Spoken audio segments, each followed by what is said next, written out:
مسلمانوں میں ہی اہل حدیثوں کا عالم اور ہے، اہل سنت والجماعت والوں کا عالم اور ہے، اہل دیوبند کا عالم اور ہے، اہل تشیع کا عالم اور ہے۔ اب کیا ہوگا؟ جب حاکم مختلف ہوں گے تو سوچیں مختلف ہو جائیں گی، مزاج مختلف ہو جائیں گے، پسند نہ پسند کیا ہو جائے گی؟ مختلف ہو جائے گی۔ جب عالم مختلف ہو جائیں گے تو ان کی وہ باتیں بھی کیا ہو جائیں گی؟ مختلف ہو جائیں گی۔ اس لیے اللہ تبارک و تعالی نے ہم مسلمانوں کے لیے ایک بہترین اصول وضع کیا ہے، بہترین، جو سب کے لیے برابر ہے۔ میں ہوں، آپ ہیں، یا کوئی اور اس کائنات میں رہنے والا مسلمان ہے، اللہ نے ایک ایسا اصول بنا دیا ہے کہ جب تم علماء کی بات مانو، حکمرانوں کی اطاعت کرو، تو پھر خطجہ کس چیز کا ہے کہ فَإِن تَنَازَعْتُمْ فِي شَيْءٍ، پھر تمہارا اختلاف ہو جائے گا، پھر تمہارا آپس میں کیا ہو جائے گا؟ اختلاف۔ اب اس اختلاف کو ختم کیسے کرنا ہے؟ اللہ فرماتے ہیں فَرُدُّوهُ إِلَى اللَّهِ وَالرَّسُولِ، پھر تم آپ نے اس جھگڑے کو، آپ نے اس اختلاف کو اللہ مطلب قرآن مجید اور رسول مطلب حدیث رسول، اللہ اور رسول صلی اللہ علیہ وسلم کی طرف لے آؤ، تمہارا سارا کا سارا اختلاف اور جھگڑا ختم ہو۔ جس میرے بزرگ اور نوجوان کے دل میں تعصب ہے وہ اہل حدیث کو جو مرضی ہے، جس نے تعصب کی اینک لگا رکھی ہے اس کے پلے تو کچھ بھی نہیں پڑنے والا، وہ تو جیسا آیا ہے ویسے ہی جائے گا۔ اگر آپ تعصب کی اینک اتار دیں، بالکل اپنے آپ کو صرف یہ اب 20 منٹ رہ گئے، 20 منٹ کے لیے فری کر دیں، تو مجھے اپنے رب پر اتنی امید ہے کہ انشاءاللہ جو میں بات سمجھانا چاہتا ہوں آپ سمجھ جائیں۔ اب ہمارے عالم کہتے ہیں اختلاف سنو، جب ہم نے علماء کی بات مانی تو ہم مختلف ہوئے۔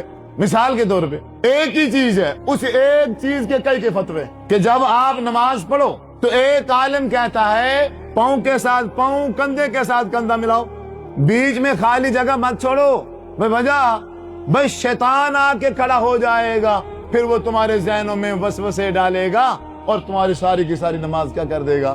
خراب کر دے گا۔ اب ہم کندھے سے کندھا، پاؤں سے پاؤں ملانے والے ہی تھے کہ دوسرے ہمارے مسلمان بھائی نے، ہمارے رشتہ دار نے ہم سے کہا او پاگل ہو گئے ہو، یوں نہیں ہے۔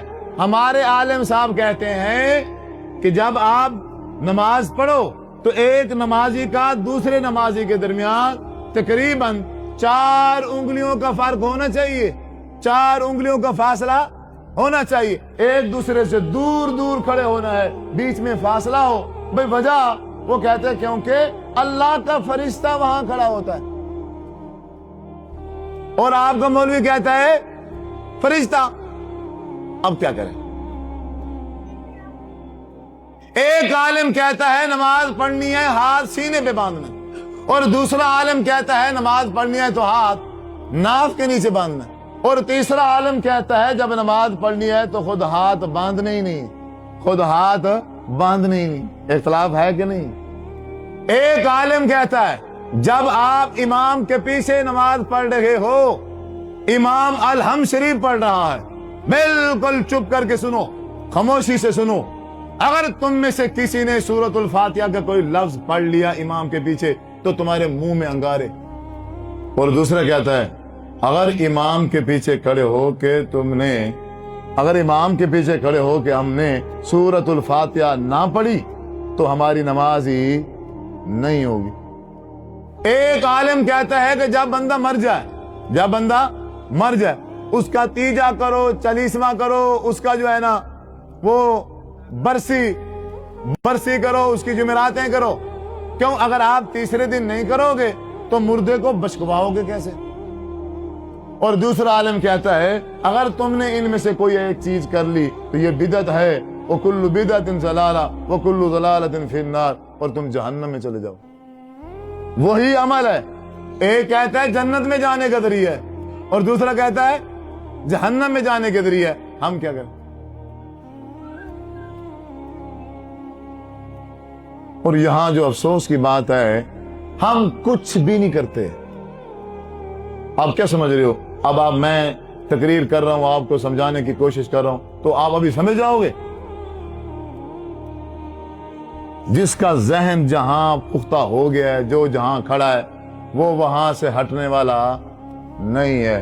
مرنا قبول کرے گا، وہاں سے ہٹے گا الا ماشاء اللہ، اللہ تبارک و تعالی جسے ہدایت دے دے. اب اس طرح کا اختلاف جب ہم حکمرانوں کی بات مانتے ہیں تو ایک حکمران کچھ کہتا ہے، دوسرا حکمران کچھ کہتا ہے. اب حکمران ہمارے ملک کے ہمارے سامنے ہے کہ نہیں ہے؟ کسی کا کوئی جوڑ آپس میں ملتا ہے؟ ہم کس کی مانیں؟ کیا جس طرح عالم ہمیں کہتا ہے ہم چپ کر کے اس کی مان لیں؟ کیا جس طرح حاکم ہمیں کہتا ہے ہم اس حاکم کی اطاعت کر دیں؟ دیکھیں نا کہ یہ جو حاکم ہے ہمیں جو حکم دے رہا ہے، یہ جو عالم ہے ہمیں حکم دے رہا ہے، اس کا اللہ اور اس کے رسول صلی اللہ علیہ وسلم کے ساتھ بھی کوئی تعلق ہے؟ اس کی بات اللہ اور اس کے رسول سے ملتی ہے یا نہیں ملتی؟ ملتی ہے تو بندہ لے لے، اگر نہیں ملتی تو بندہ پھر رک جائے، پھر اس حاکم کی، پھر اس عالم کی اطاعت کرنے کی ضرورت نہیں.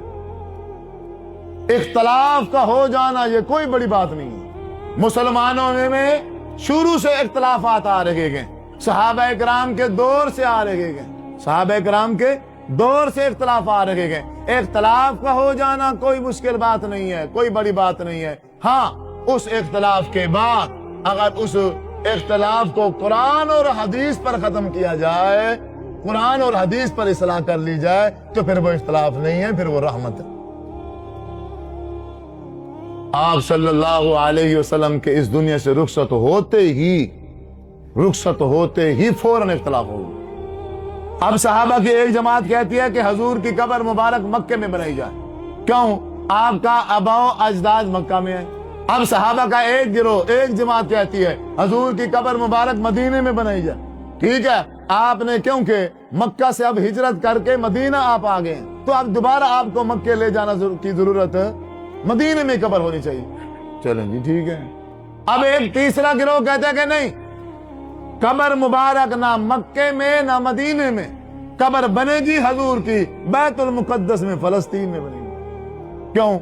سارے کے سارے تقریباً اکثر جو انبیاء ہیں ان تمام کی قبریں فلسطین میں ہیں. تو اس سے یہ پتہ چلتا ہے کہ انبیاء کی جو قبریں ہوتی ہیں وہ بیت المقدس میں بنتی ہیں. اس لیے حضور بھی آخری نبی تھے، آپ کی قبر مبارک بھی ادھر بننی چاہیے. کچھ مکہ والے ہیں، کچھ مدینہ والے ہیں اور کچھ بیت المقدس والے ہیں. لیکن مزے کی بات یہ ہے کہ تینوں کے پاس کوئی دلیل نہیں ہے، تینوں کے پاس کوئی دلیل نہیں ہے. اسی وجہ سے آپ صلی اللہ علیہ وسلم کی روح مبارک سوار والے دن صبح سورج طلوع ہوتے ہی پرواز کر گئی تھی.